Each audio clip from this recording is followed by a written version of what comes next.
Good to see everyone.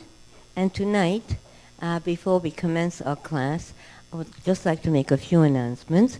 Firstly, we have a special yahrzeit tonight, and we are going to have a beautiful kiddush for them afterwards, refreshments, and l'chaim, because when you have a yahrzeit, you wish them long life, eternal life, and blessing in the heavens above.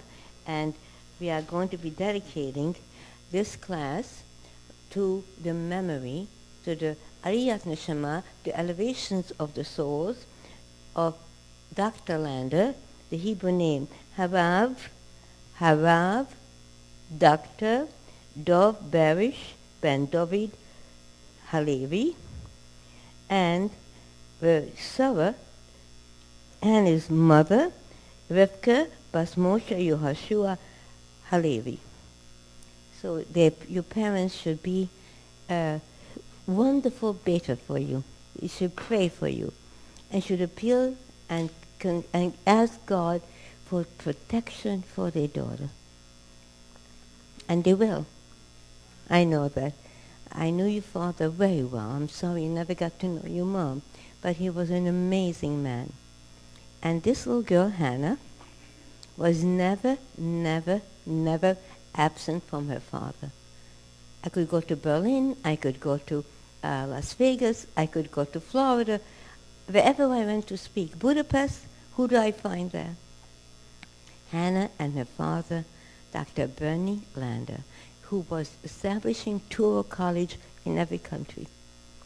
Dr. Lander, Harav, the rabbi, Dr. Lander, was the founder and the dean of all Torah colleges throughout the world. So that's an accomplishment that will never be forgotten. And the one who made it possible for him to travel from country to country, even in his old age, was Hannah. So you dedicate your life to your father, and in the heavens above, he will never forget you. So now we are going to the parsha. And as always, you are going to be studying an amazing parsha. I know that I always tell you that, but it really is true. So we are in Parshas Mishpatim, and follow me, and I'll tell you exactly on what page. We have on page 416. 416. Ve'ela hamishpatim, and these are the judgments, asher tosim lifneihem, that you shall place in front of them. So every passage in the Torah has to be dissected in order to be understood. Nothing in the Torah is written that does not have amazing meaning.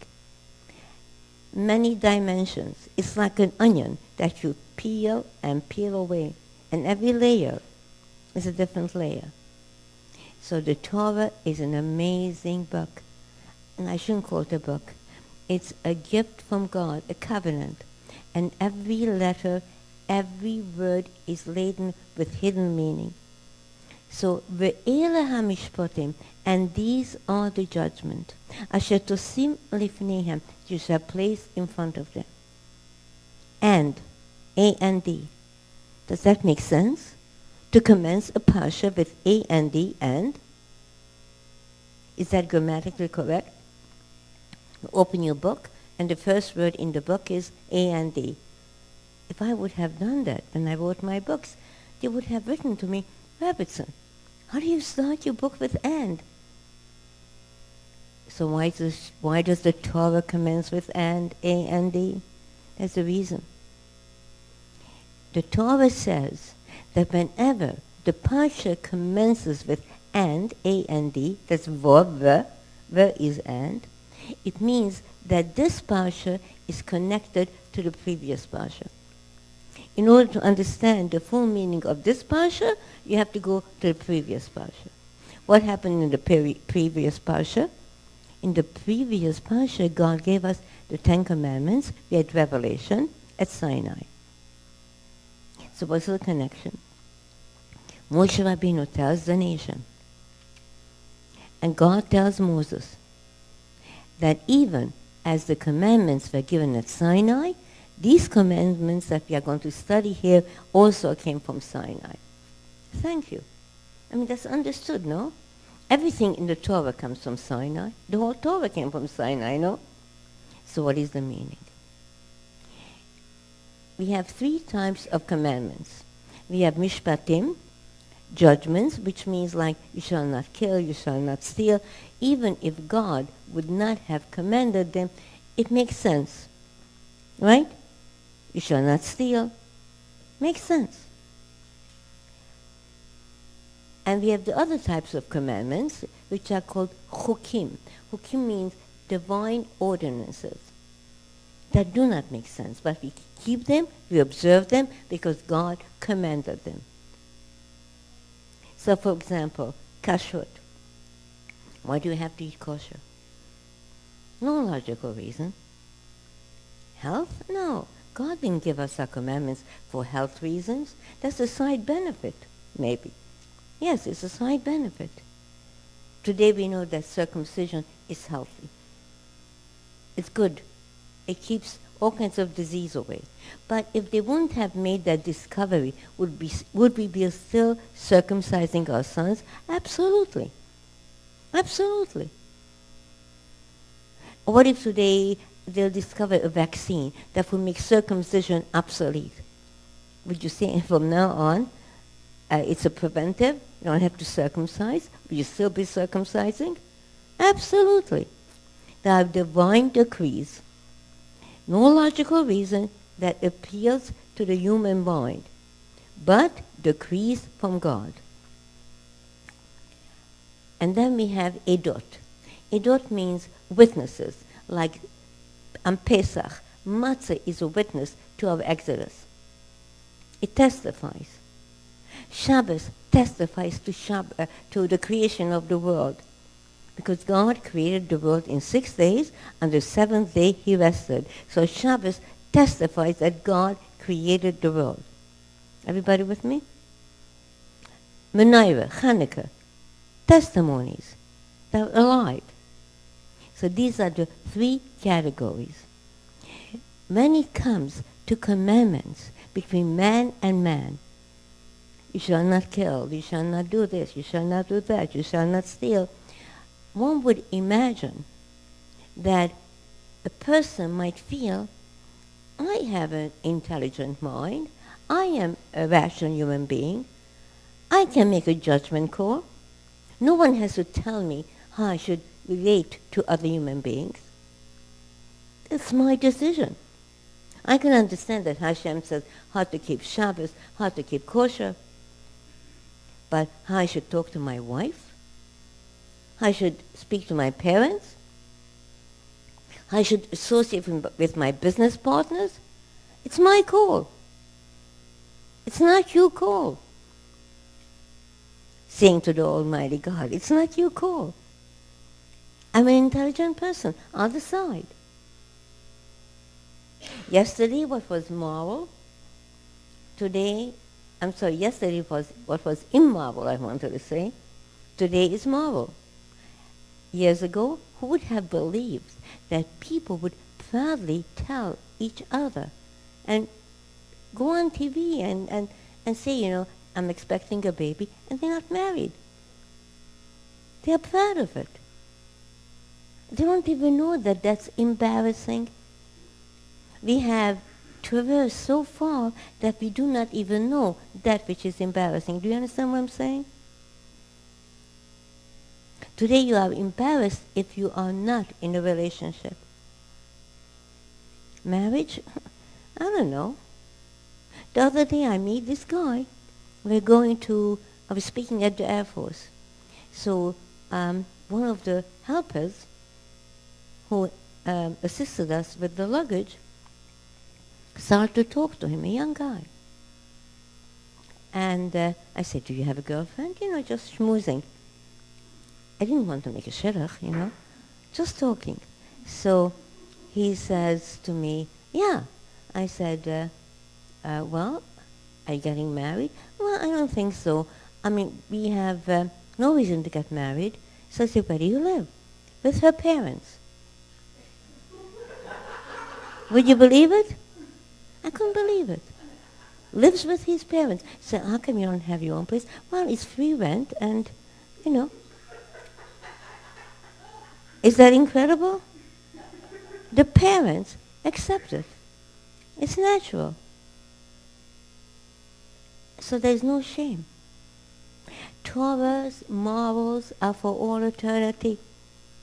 That which was given to us thousands of years ago is still important today. It never alters. It can never be changed. Whether we live in the 20th, the 21st, or the 3rd century, it makes no difference. It is always the same. You know why? Because it comes from Sinai. So Hashem says to us, these are the Mishpatim, the judgments, relationship between man and his fellows. They come from where? From Sinai. And you have to understand that it's totally different when God says, thou shalt not kill. It's different from when you are told, thou shalt not kill. In our society, thou shalt not kill means you cannot physically kill someone, right? In the Torah world, abortion is killing. Lest that fetus endangers the mother's life. And that is not a personal decision. You have to consult a rabbi who consults the physician to determine what the situation is. You understand? Euthanasia, which years ago was very much considered with some suspicion. Is it murder? Somebody's complaining. I can't take it, he can't take it. Don't give me a life support. You have a right not to give that life support, do you? It's not your call. It's not your decision. Consult a rabbi. Most often, people are very quick to disconnect a person. I have been to hospices where I have seen. I couldn't take it. I have seen that they keep a person who is ill, very ill, and they feel the doctors make a determination, a judgment call, there's no way she'll make it. So to speed up the process, the patient is given only oxygen, no food, because they're so sick. Do you understand this? I saw it with my eyes. I couldn't take it. That's murder according to the Torah, not in accordance to 21st century morals and ethics. You understand this? So when we say thou shalt not kill, it's a different ballgame. Thou shalt not kill. You're not permitted to insult a person in public. That's murder. To put someone to shame in public. It's a different way of looking at things. Totally different. So when Hashem says, thou shalt not kill, it's not like a man says, thou shalt not kill. You follow? Thou shalt not steal. You can't hold up a bank. You can't rob someone's house, whatever it is. No. You go with this girl. You hang around with her for 6 months, for 1 year, for 2 years, for 3 years. You mislead her. I'm going to marry you. I'm just not ready. I know this girl who has been in a relationship with this guy, She does his laundry. She cooks. So he has a free maid, a free companion, and 7 years later he wakes up, I love you, honey, but I don't think we could get married. He stole 7 years of her life. Do you understand this?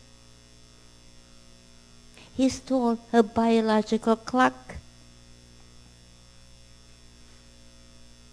It's not just stealing, robbing someone. It's robbing someone of his life, of his years. So we have many different more examples. So God says, these commandments come from Sinai, not from you. You do not have the priorities, and you do not have the freedom to make that decision. The first commandment that God gives to Adam and Eve, didn't have a name yet, is, you shall not eat of the tree of knowledge, of Tov and Ra, of good and evil. That decision belongs to me. You cannot make a judgment call of that which is good or that which is evil. That which is moral or that which is immoral. That which is ethical or that which is corrupt. That's my decision. And you have to say, yes, sir. It's your commanding officer, the officer of the entire universe, the Almighty God. Yes, sir. And now, we say, Asher tosim lifnehem, that you shall place in front of them. What an odd expression. That you shall teach them, that you shall impart to them, that you shall command them. Place in front of them? Can you place Torah in front of people? The commandments? So Rashi, you have to understand Rashi. Rashi is the greatest commentator of the Jewish people. The greatest commentator. He is able to give us a key. He was able to do that. And through his key, we can discover hidden truths in the Torah. See, once we all know everything, the nations of the world, with every generation, they become wiser, more developed, more civil, hopefully. Although I doubt it. But hopefully, at least one thing, they know how to read now. Mostly. Years ago, they didn't. We, who came from Sinai, in the very beginning of time, we were prophets and sages. Even when we were in bondage in Egypt, even before we came into bondage, our father Jacob sent Judah to Egypt to prepare a yeshiva. So when we would arrive, we would be able to study immediately. We are the people of the book. So there was a time when we knew the entire Torah. Today, we do not even understand that there is a Torah. Most Jews can't even tell you the names of the books of the Torah. True or not? Just the titles of the books. Never mind the contents. The titles. So with every generation, we descend instead of develop. So by the time Rashi lived in the Middle Ages, we needed a key to understand basics. And today we don't even understand Rashi. We can't even read it. We don't even know that he existed. But Rashi gave us keys to understand each passage. And always his keys were brief, to the point, cryptic. So my father, the sage, taught me that whenever you study, teach, ask the people what was so difficult for Rashi that he makes this comment. What was his problem? So I'll give you an example. If you were here at that time, previously we studied about the 10 plagues. The last plague was the plague of the firstborn. Every firstborn was killed. And there wasn't a home. It says, Ein bayit she'ein shom mes. There was no home in Egypt that did not have somebody who was killed, who died. And then he says, Pharaoh got up in the morning. He was getting scared. That might be him next, because he was also a firstborn. Pharaoh got up in the morning, and his intention was to call Moshe, to say, okay, you could go. Rashi makes a comment on that passage. Pharaoh got up in the morning. Do you know what Rashi says? He got up from his bed. Rashi, what an amazing discovery. He got up in the morning, for men should be getting up. But his bed, no? Isn't it ridiculous? So what is Rashi saying? I'll give you a story. It happened in 1942, prior to our deportation. My holy father-in-law, Harav Hagon HaTzadik, Osher Anshul Halevi Young Rice, of blessed memory, died of illness in Budapest. Was very lucky. He died before the deportation. Was able to be buried, because those who died and were killed never had a burial place. The ashes just flew in the skies. That's why in Auschwitz, the skies are always dark. It's always raining. Because the neshamas, the souls above, are crying. And the souls are hovering in the sky. When you go to Auschwitz, you will see it's always dark. The sun doesn't shine. The sun does not shine in Auschwitz. So after my father-in-law died, my husband, Zatzal, his holy memory should be a blessing for us. His older brother became the new rabbi of the synagogue. He had just gotten married. His wife was expecting a baby, their first baby. His name was Yosef Dov. One night, the Gestapo came. They broke down the door and they took him away. After that, my mother-in-law never went to bed.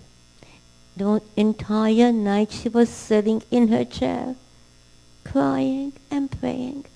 And she would doze off and wake up. And my husband said to his mother, Mama, in Yiddish, Mama, die Mamas are getting schlafen in bed.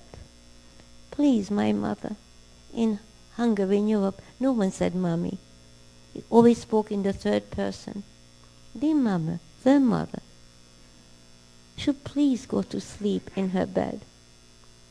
And my mother-in-law said, Abi Yosef Dov is nicht du, wieso kann ich weglegen im Bett? If Yosef Dov is not here, how can I lie down in bed?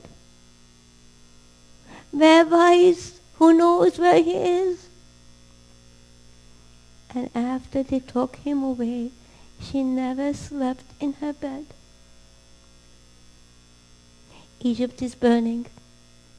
Everyone is suffering. In every home someone died. And Pharaoh goes to sleep and he gets up from his bed. That's what Rashi is telling us. You get it? Pharaoh gets up from his bed and Egypt is burning. Do you understand this? So Rashi always gives us a key to understand that which we think is nothing unusual. So on this passage, these are the laws that you shall place in front of them. Rashi says, K'shulchan aruch, like a set table. What do you mean, like a set table? What does that mean? So my father, the sage, a grandchild of Rashi, because we come from the family of Rashi, explained that if you have a good mother, a good bobby, a good grandmother, and the children are coming home, what is she going to do? She will set the table and she say to herself, Yanko likes steak. David likes chicken. Moshe likes fish. Chavi likes cake. Spaghetti. Everyone has a different taste. One likes it spicy, the other one likes it sweet. Everyone has a different taste. So if she's a good mommy, what she's going to do? She's going to cook for this one and for that one. So when they come home, oh, you made my favorite dish. You have a good hostess. She'll do the same. She's expecting guests. Are you allergic to anything? Tell me, what would you like to have for dinner? And the guest, of course, says, no, it doesn't matter, whatever. And she says, no, surely, it's my pleasure. Tell me. That's a good hostess, no? The Torah must be given, must be imparted like a set table. The Torah teacher must be the one who places the sweet, the sour, the bitter, the spicy on the table to satisfy each palate, to make sure that everyone has something to eat. When you go to a Torah class, it's different from any other class. Math, you have to be in this portion, in that portion. If you didn't study this, you didn't study that. Algebra, geometry, whatever. And any subject. You are first beginning. You are finished. You have to go on to graduate school. Torah could all sit in one class, one room. And each person finds something for his taste, for his nourishment, for his soul. When you study math, you don't become a triangle. When you study music, you don't become a song. When you study art, you don't become a portrait. When you study history, you are not history. And so on. But when you study Torah, you become a Torah person. It changes you. You start thinking differently. So everyone has to be seated at the table. And what is the first lesson that you learn? We are one family. Everyone is at the table. Hasidic Jews, Ashkenaz Jews, Syrian Jews, Persian Jews. All of us at one table, young and old, at one table. As long as we are sitting at the table, we are connected, we are one. Everyone eats that which suits their palate. And then you know what happens? You're sitting at the same table. And someone is sitting next to you, your brother, your sister. I love this spaghetti. I never eat spaghetti, I don't like it. Do me a favor, just taste it. And they taste. You know, it really is good. But first you have to get the person to the table and convince him that this is your table.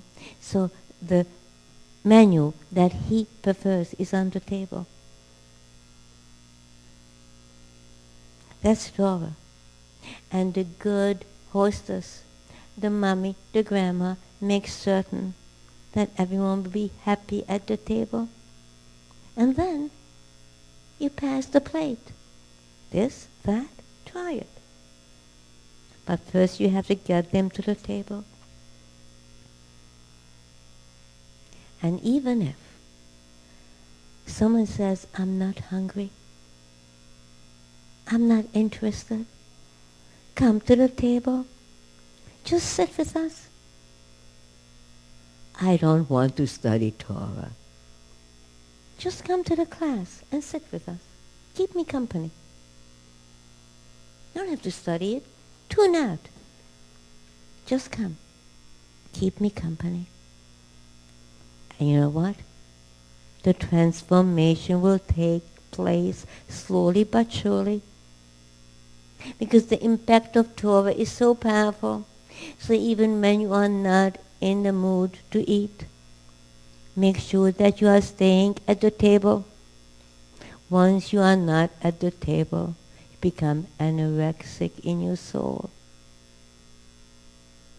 And then it's very difficult to go back to the table. You can no longer eat. Your neshama became anorexic. Your stomach shrinks when you're anorexic. You can't eat. Your neshama shrinks. Your neshama, your soul shrinks when you are not at the table and you don't eat. So never forget, they should have placed before them. These are the judgments that you shall place before them. Now then, I'm going to ask you a question. And think about it. God is telling Moshe Rabbeinu, tell the nation that the commandments pertaining to human relations are also from Sinai. They are holy. So which commandment do you think he, the Almighty God, would teach us first? Well, you shall love your neighbor as yourself. Isn't that a good one? Maybe honor your father and your mother. Isn't that a good one? You have a few good ones. Shall be kind to the stranger. Guess what? Take a look. It will blow your mind. And you won't understand it. But then when I explain it, you are going to be so amazed. Ki sikne eved ivri, if you buy a Hebrew slave, sheish shonim ya'avod, for 6 years he shall work. Bashvis, in the 7th year, yetze lo chofshi, you have to allow him to go free, chinam, without any obligations. If you buy a Hebrew slave, isn't slavery something that is a total negation of Torah? We were slaves in Egypt, but we came forth to tell the world slavery is wrong. The black people found their inspiration. Let my people go when Israel was in Egypt land. They made a song from it. Go down, Moses. True or not? So what are you talking about? So listen carefully. It will blow your mind. The amazing divine wisdom that the Torah is in the United States and in any country. 21st century. If someone steals and is apprehended, what happens to him?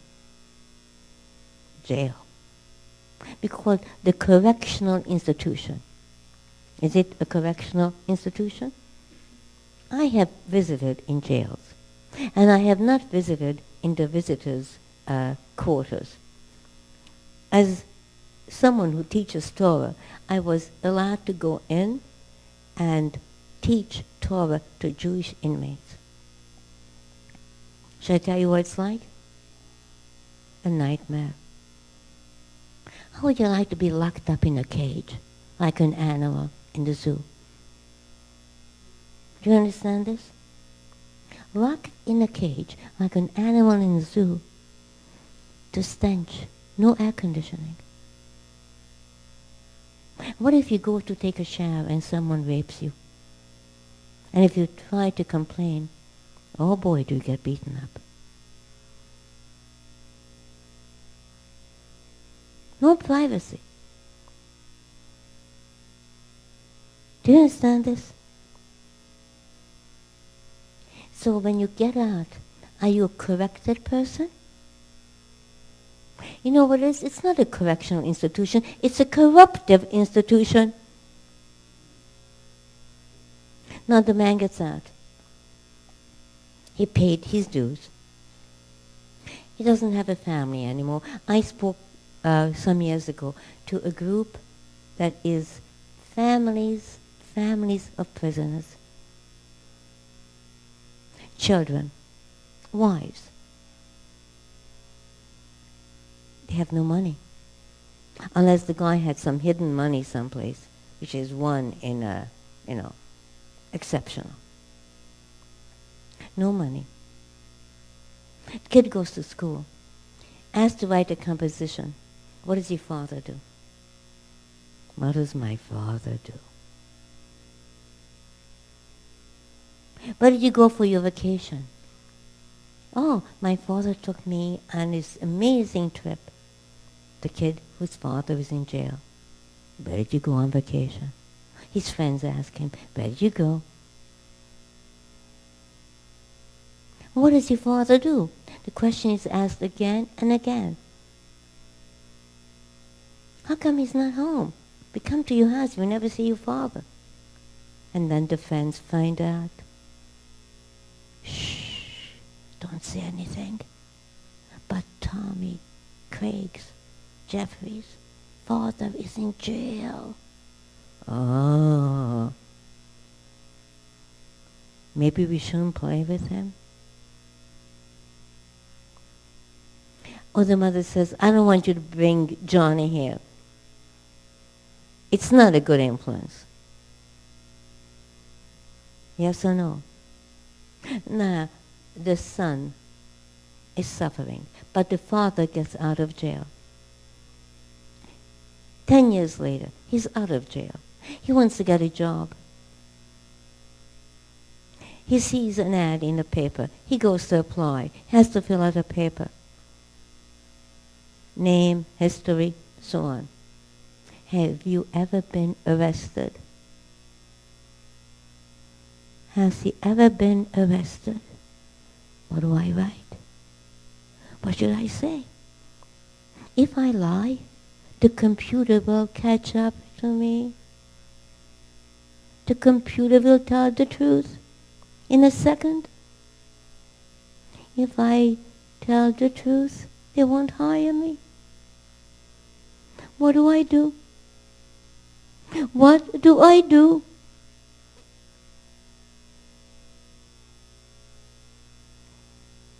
He says, thank you, I don't think the job is for me, and doesn't fill out the papers. He goes home, he's broken.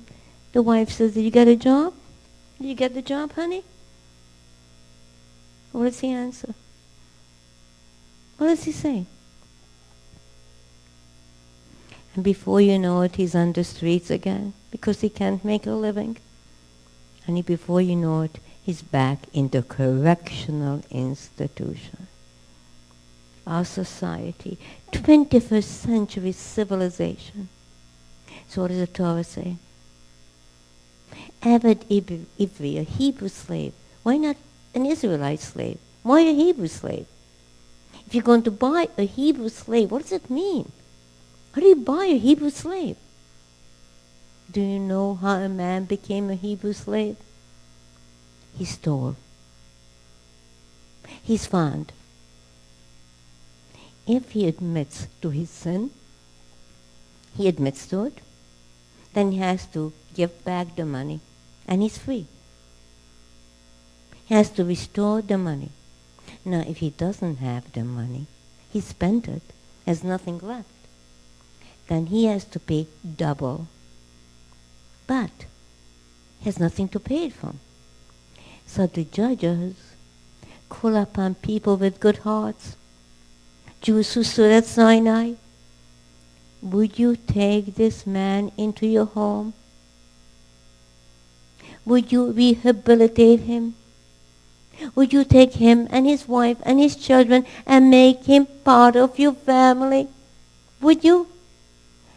And the money that you will pay for him will go for compensation to the man who is guilty. That is to say, to the man who was taken. And this guilty man is going to have his way of retribution, paying compensation. Understand?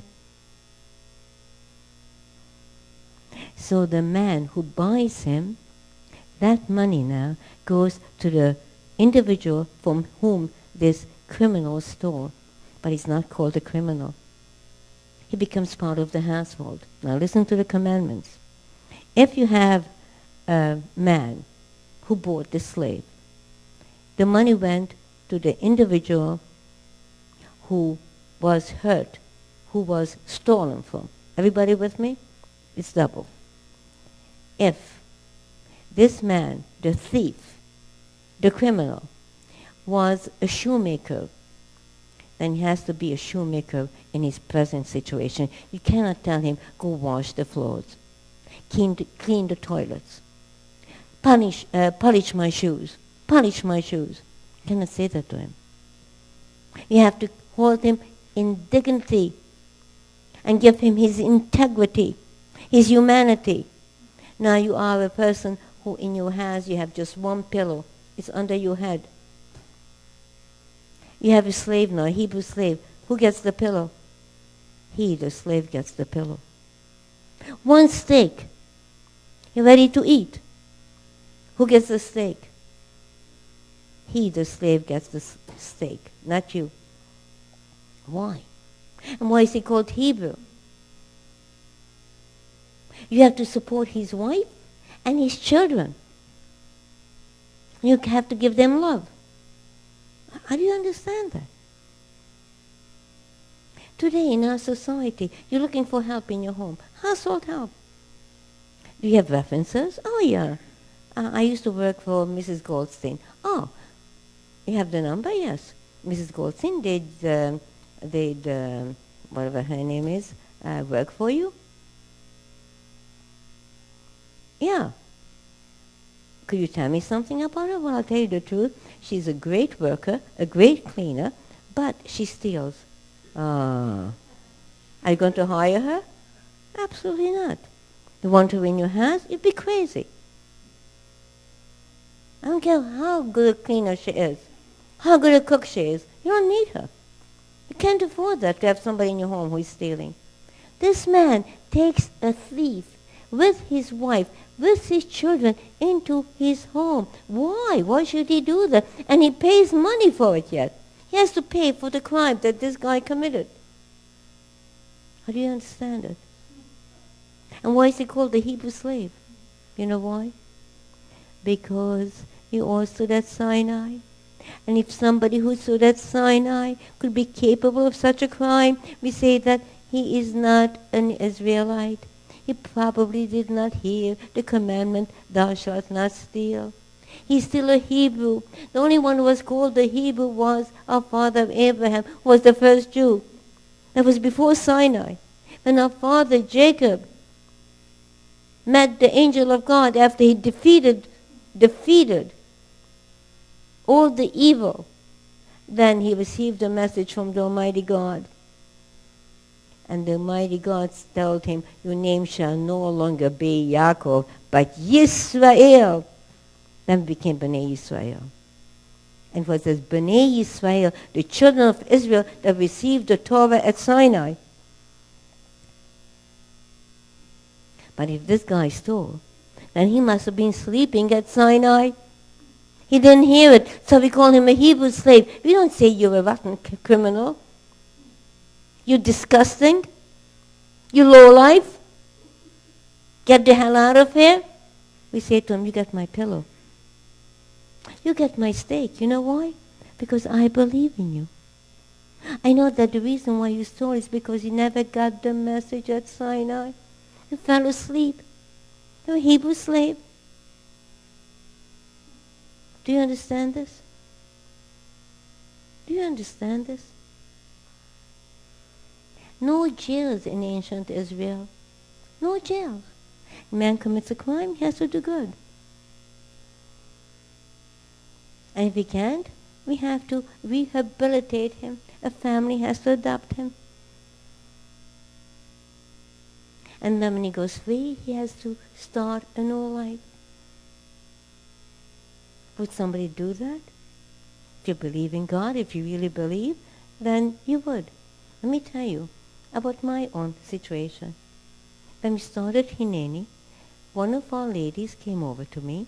She was in a second marriage, and her adopted son, her husband's son, was a high school student, brilliant, and he did some shticks. He had a summer job on Wall Street, and he was found to have stolen quite a bit of money.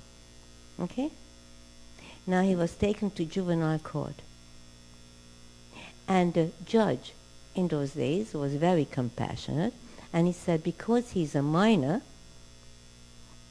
I would consider releasing him if a reputable organization would adopt him and take charge. So she comes to me.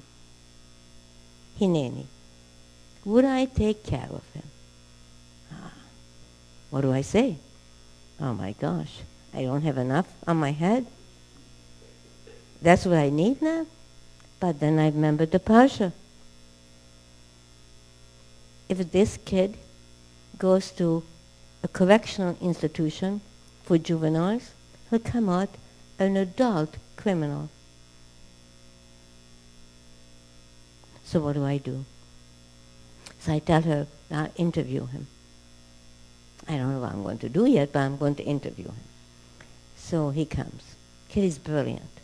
I said, listen to me. I will consider adopting you, so you shouldn't have to go to jail. But, tell you one thing. One wrong move. Look at me, I say to him. I'm a survivor of the concentration camps. I defeated Hitler and the German army and all the Nazis. One wrong move and you are out. I'm going to send you to yeshiva.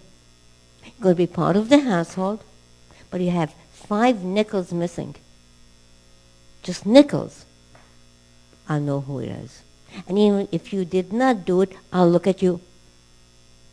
So you have to prove yourself to be an Israelite. And tell him the commandment over here.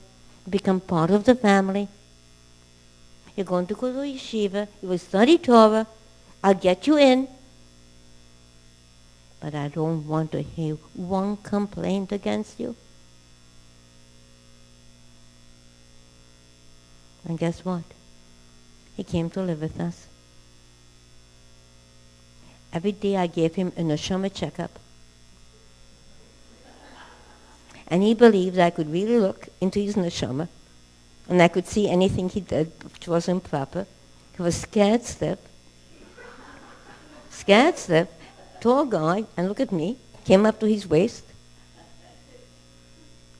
And guess what? Graduate yeshiva, went on to law school. I met him in Washington some years later. In Congress. He became an intern. And now he is a well-established attorney. Did you believe it? Why did I do that?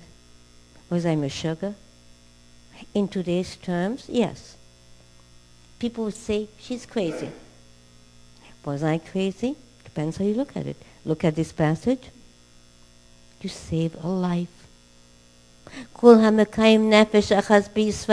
you save just one soul, then you save a world. This could have been a tragedy for generations. Could have ended up a junkie. Could have ended up on the streets. And you know what? I'm going to tell you something else. All our teachers should take a lesson from this. The kid doesn't behave in class. Get out of here. Go to the principal's office. Or, time out, get out. You are dismissed. Send a letter to the mother and to the father. Come up, find a new school for your kid. He's a bum. The kid hangs out on the streets. He starts to drink. Dabbles in drugs. Few years later down the line, he's gone. He's addicted. Do you understand this? Now, if the same teacher would have taken this little boy or big guy, I would like to talk to you after the class. Listen to me. I have faith in you. I trust you. You could be the greatest. And he puts his arms around him. I believe in you. when people come to see me with problems. And sometimes the solution is just not there because it's so impossible. And sometimes they just can't hear. If it's a girl, a woman, I put my arms around them and I kiss them. If it's a man, I just tell them, I kiss you with my heart and hug you with my heart. You know who taught us this? The first one to teach it to us was our father Jacob. As he died before he was called, he was on his deathbed, and he was giving a blessing to all the children. And suddenly he said, Mi Ella, who are these? And Ephraim and Manasseh, he said that, the sons of Joseph. Daddy, Bonahim, they are my sons, Joseph says. Now, these two boys came every single day to study with Grandpa Jacob. Grandpa Jacob, the last moment of his life was clear. He had wisdom, vision, Ruach HaKodesh, everything. What do you mean, who are these? Yes, in Ruach HaKodesh, through his vision, he foresaw that from these boys, 2 evil sons would come. In another generation, in another generation. So Joseph says, my father, Bonahim, they are my sons. And he held up his marriage contract, his kasuba. They were born to me. See what Jacob says? Kochem no'olai, bring them to me. Bavochim, I will bless them. Vayishakohem, and he kissed them. Vaychabek lochem, and he hugged them. Kiss is on the cheek or on the head. You hug somebody, you envelop the person. Kochem no'olai, bring them to me. Bavochim, I will bless them. Do you know how different the world would be today if people would do that? And those 2 boys who turned out to be evil came back to God. They did teshuvah. The blessing sustains you. Be careful not to lose it. So now we go to a different subject entirely. So one more thought I would like to share with you. Why does the Torah commence with this commandment as the perfect illustration of love, relationship between man and man?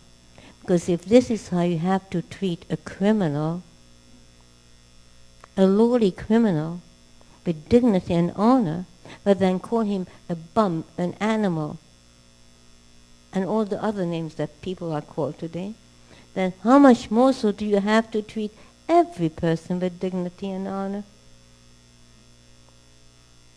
You understand? So this is the perfect commandment to commence with. In other societies, people like this are just, washed away with garbage. But we are all the children of the Almighty God, all of us. So the Torah teaches this as the first lesson. In relationships, in knowing how to communicate with another human being. Could have anyone in the world written this but God? Could have anyone in the world written this? Could any human being have authored this? You tell me. So why did the man do this? Why did he take in this no good, this low life? Because he wasn't a low life. He just didn't understand the commandment of Sinai. He's a Hebrew slave. He wasn't an Israelite. He fell asleep. He never got it. So it's your position, your responsibility, my responsibility to teach and to remind. And you cannot do it with curses. You can only do it with blessing. You understand this? and with love. Now we go to an entirely different subject, because in this parsha we have, I wish I could have time to go through everything with you, because each subject is so amazing, okay? Now let's go to page 420. Umake ovi ve'imo mos yumus. And a man who attacks his father and mother shall surely die. You raise a hand against your father and mother, and a wound is made. There's a wound as a result of the fact that you raised your hands. Capital punishment. Okay? I'm not finished. Wait. And then it says, V'gonev ish umochwa, if there's a man who steals, who kidnaps somebody else, and this kidnapped person is found in his possession, what happens to him? He shall surely die. And then listen. Mekarkel ovi ve'ima, he who curses his father and mother shall surely die. So first of all, why do we have someone kidnapped in the middle of he who attacks his mother and father and wounds them, and he who curses the mother and father? Why is it separated by this kidnapping? Where does it come from? It's out of sync. Everybody agrees? First we should finish the subject of parents, and then we could speak about kidnapping. Why do you put kidnapping in the middle? If you attack or if you curse? Everybody gets it? What does it mean? And has it ever happened that somebody should be killed because they attack a parent or curse a parent? Has it ever happened? No. So why is it written here in the book? I'll explain to you the whole thing in a minute. And even a greater puzzle, what is the crime that is more severe? The one who hits, who raises his hands against father and mother, or the one who curses? What do you think? In our society, we would say the one who curses. The one who hits. The one who hits. Because our nursery rhyme that we feed our children is, sticks and stones can hurt your bones or can break your bones, but words can never hurt you. According to the Torah, just the opposite. Sticks and stones can break your bones, but could go to an orthopedist. Words that wound you, who is going to heal them? Who do you go to? Who do you go to? So cursing is considered more severe than hitting. Understand? Why? Besides that. Another reason is because we consider words to be totally inconsequential. Oh, you just said something. No. Be very careful with what you say. Be very careful. You could injure somebody. Parents. I'm not even talking about strangers. Parents unknowingly could destroy a person. Unknowingly. You idiot, you bum, you, and some other language. And kids who say to their parents, F you and F that, shut up. Is it coming today? Get off my back, go to hell. Is it coming today? Our society doesn't even have a clue of what this is. That's normal. How do you talk? I was in a home once. The kid comes home, high school kid. The dinner is not waiting for him. F you! You couldn't prepare the food? Would you believe it? And the television was broken. F this house! I was mortified. I just, looked away like I don't hear. I mean, what happened to us? What kind of a, society did we create? What are our values, our culture? How do you talk? So people think that cursing is of no consequence. Oh yes. So it's more severe. Did anyone ever have a capital punishment for this? Absolutely not. Absolutely not. Why? Because in order to have capital punishment, you have to have so many conditions that it's almost practically impossible. You have two witnesses who agree, and those two witnesses had to warn the person before he did what he did, and he had to say, I hear you. So it just doesn't work. But it's on the books. So you should understand, and I should understand, the severity of the crime. Everybody with me? The severity of the crime. Now, why is kidnapping placed in the middle? Because the Torah teaches, if somebody could stoop so low as to raise a hand against a parent or curse a parent, it's because he was kidnapped. What do we mean by that? We have a concept, Tinok Shema B'Shevi, a child that was kidnapped and was raised in a kidnapped atmosphere. He never had his Torah education. He never received a chinuch, an education that would have made him understand. He was kidnapped. Kidnapped.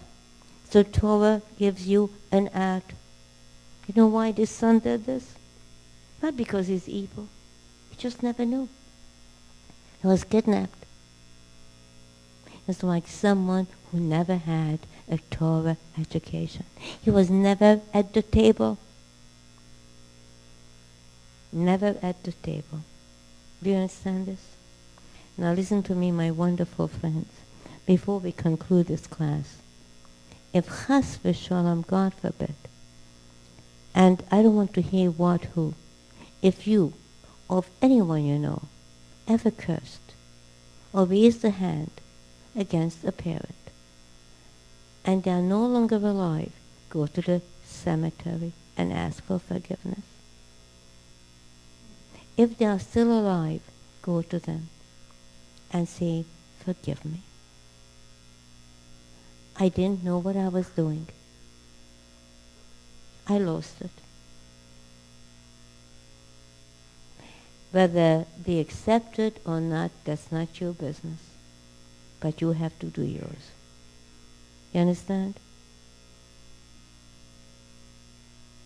And this is something that I wish I could teach all our people, all America, the entire world, because we have really denigrated ourselves. We have debased ourselves. We have forgotten that we stood at Sinai. We are all slaves to evil, to our society, to our culture, which is immoral, which has no values or principles. No values, no principles, nothing to believe in. I just mentioned the other night on a TV program that consider millions of people glued to the TV set to watch a football game, because that's America. That's our idol, to watch somebody play games. I'm not against sports. Don't misunderstand. But there must be something bigger than that in life. Will we get millions of people to study, to discover God's word, to do chesed, to do kindness, to help others? Could we get millions of people? Could we get even 100 people?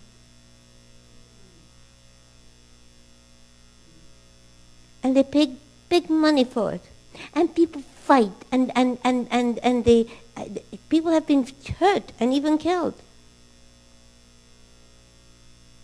It's all in the name of the game. There's no meaning, there are no values, there's no purpose, no goals, empty. Everything is empty, empty, empty. And you fill the vacuum with pills, with drugs, with liquor, by running here and running there, by listening to that iPod constantly, with your BlackBerry, But you're texting, I'm sorry, I want to say, texting. Never mind email. Email is good already. Texting. People don't know how to talk. When I was a little girl, a young woman, my father would always say, no matter how a person lives, no matter how impoverished he is, the best way to spend money is to make a phone call to your mommy, to your daddy. And then he would say, but if you have something important to say, never on the telephone, eye to eye. Today, telephone would be good. Who receives a phone call? Do you get phone calls? Do your children call you? The family calls you? Get a text. A text. Do you understand this? There are no human voices. You call up somebody, it's a computer that answers.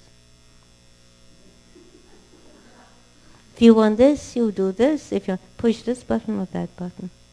So, sweet little children, because we're all the children of the Almighty God, never forget that you stood at Sinai, and make sure that you don't sleep. Wake yourself up. Come to the Torah table, and you'll find something to nourish your soul. It's there. Just have to come to the table.